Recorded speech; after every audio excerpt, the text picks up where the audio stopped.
You are the top ranking Democrat in the U.S. Senate. What is your reaction to the president's new pressuring of his top Justice Department official, and what can you do about it? I think it's a real threat to democracy, Dana. You know, the Justice Department has always been a very, very strong civil service, no matter who was in charge, a Democrat or Republican. They went after law violators without fear or favor. What Trump is doing is he's turning it. He's firing anybody who doesn't seem to be part of his acolytes. And he's turning it into an instrument that goes after his enemies, whether they're guilty or not, and most of them are not guilty at all, and that helps his friends. This is the path to a dictatorship. That's what dictatorships do. It is so very, very frightening and damaging to our republic. You heard the president over and over on the campaign trail saying that he was going to do just this, that he was going to investigate his political enemies, and he won the election. So it's certainly not surprising. Go ahead. Yeah, I was going to say he didn't run on. He ran on many other issues. He did, but he was very clear about this. Overwhelming, and people chose to vote for him on other issues, perhaps, but they were aware of this. Well, whether, you know, this is our rule of law. This is fundamental to our democracy, and we cannot let it stand. And my belief is Democrats, Republicans, and independents, everybody will object to this because it's so against what our democracy is all about. Is there anything that you can do? Obviously, you are not in power in the Senate or in the House.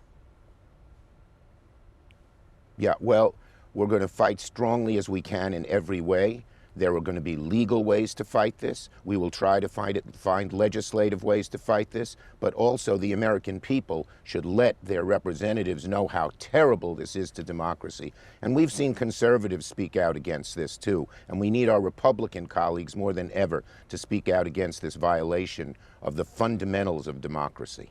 I want to talk about government funding. It is set to expire in 9 days. Okay, you sure. and your fellow Democrats are pushing to add health care subsidies to the funding bill. You're under a lot of pressure, I don't need to tell you, from the base of your party to fight Republicans on something, even if it means, in this case, shutting down the government. Is that what's going to happen? Look, it's the Republicans shutting down the government. First, these issues are very important to the American people. Healthcare was decimated. People are losing their health care. Hospitals are closing. People are losing their jobs. It's outrageous, and the American people can't stand it. But what we are asking very simply is what has always been done in these kinds of budget negotiations, a bipartisan negotiation. The Republican bill is a totally partisan bill with zero input from Democrats, and that's not how to get things done. We had two bills on the floor Friday. Both failed, the Democratic bill and the Republican bill. And that's because there has been no negotiation with the Republicans. There always used to be. When I was majority leader, for 4 years we didn't have a shutdown because we sat down with Republicans. So Hakeem Jeffries and I have now demanded to sit down with Donald Trump because that's the only way to avoid a Trump shutdown. The Republican leadership is listening to Trump and not talking to us. The president has said he'd love to meet with you. Is it going to happen? We're ready to meet with him any time and place to negotiate and avoid the Trump shutdown. Right now it's a Trump shutdown because he won't even talk to us. He won't even consider what the American people want, is lowering costs. They don't like his tariffs. They don't like the health care stuff. And when you sit down and say it's my way or the highway, you're creating a shutdown. This is a Trump shutdown unless he sits down and negotiates with us. If nothing changes, negotiation or not, there will be a vote on the day of the deadline, a week from Tuesday. If nothing changes, are you going to vote no and urge your Democratic colleagues to vote no, which will end with the shutdown? Look, we hope it doesn't come to that. But what if it does? Because everyone knows the American people are on our side, Dana. By almost 2 to 1, they believe if there's a shutdown, it's going to be caused by Trump because they know how much they want relief in the health care issue, and they know he's not negotiating. So it's up to them, and I hope and pray that Trump will sit down with us and negotiate a bipartisan bill. That's how it's always been done in the past. That's how shutdowns have been avoided in the past. And if he doesn't, I'm just confirming here, you will vote no. Is that correct? We are hoping, Dana, we are hoping that he will negotiate with us. And if he so doesn't? far he hasn't, and we've had 2 bills in the House and Senate, and neither of them have passed. Our Democrats are firm. We need to get something done to relieve the distress the American people are in. Okay, that sounded like a yes, but you can confirm that, and then I want to move on. Is that accurate? Yeah.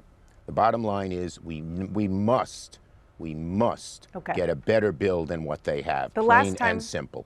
The last time Congress was up against a funding deadline, about 6 months ago, you voted with Republicans to keep the government open. I want to play what you said on the Senate floor at that time, calling it a Hobson's choice. Either proceed with the bill before us or risk Donald Trump throwing America into the chaos of a shutdown. This, in my view, is no choice at all. While the CR bill is very bad, the potential for a shutdown has consequences for America that are much, much worse. Mr. Leader, do you no longer believe what you said 6 months ago there? Things have changed, Dana, in 3 ways. First, since March, when that happened, the American people have seen how terrible the Trump administration policies are. Their costs are going up because of tariffs, because of electric bills, and most of all, because of the decimation of health care. Second, we have seen what they're doing. They're illegally violating any appropriations bills, any spending bills we've done by their rescissions, their pocket rescissions, and things like that. And so they're doing it illegally anyway, whether we had an agreement or not. And third, Democrats are united.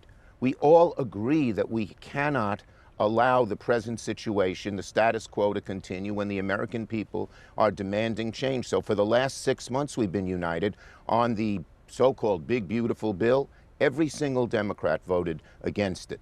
So the situation is a lot different now than it was then.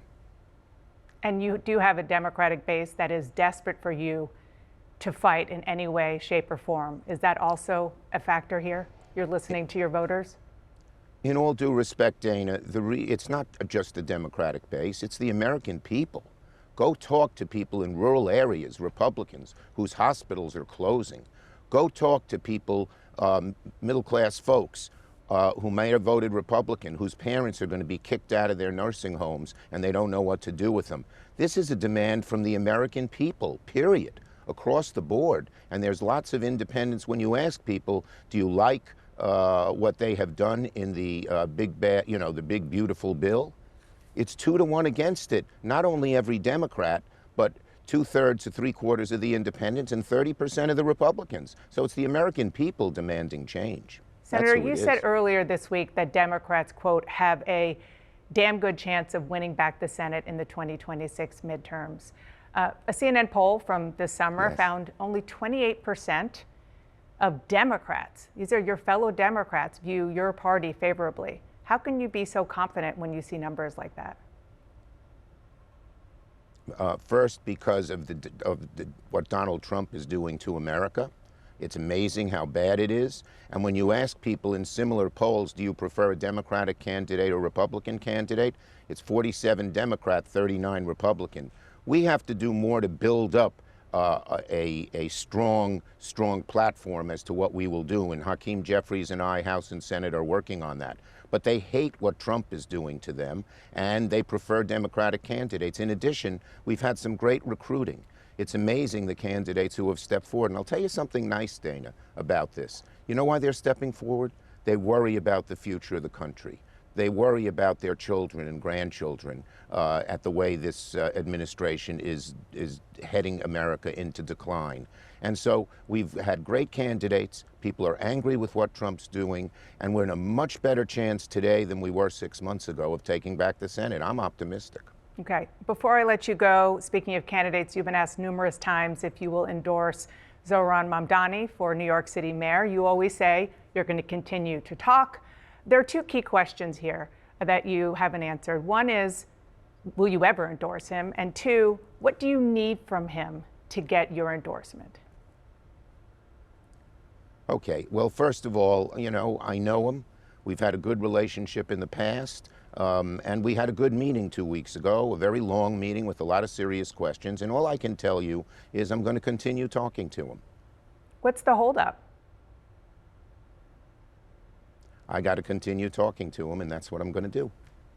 Is part of the calculus that if you endorse a Democratic socialist, you're worried it will be damaging to your party, maybe even your chances of winning back the Senate? I'm going to continue talking to him. Dana, you can ask me again. All right. Had to try, Senator. I really appreciate it. Thank you so much for coming on this morning. Nice to see you. Hey, Dana, and a happy Rosh Hashanah to you. Thank you. You My too. wife has just cooked. She's just cooked a 5-generation brisket recipe, and the kitchen smells great. All right. Well, we can have a brisket off next time I see you. Thank you.